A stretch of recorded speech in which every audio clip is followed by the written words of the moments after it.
What led you to renounce your Israeli citizenship?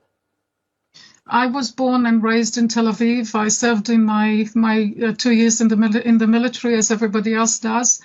And I left Israel in 1991, and I went to Australia.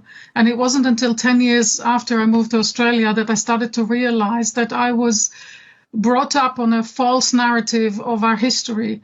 I was brought up to believe that we Israeli Jews were always the victims, that we were the good guys, that we never did anything wrong, and that the reason that the Arabs, and there was no word for Palestinians back when I was a child, but the reason that the Arabs were giving us a hard time is simply because they were anti-Semitic like everybody else. We were brought up to believe that Jews are never safe unless they live in an exclusively Jewish state, only for Jews and only surrounded by Jews. And it took me 10 years in Australia to finally realize that what I thought was true wasn't quite right. And I met Palestinians for the first time as equals in Australia, and members of citizens of other Arab countries as well, and realized they weren't actually my enemy. We were the bad guys in the story. And it was very hard at first to come to terms with it.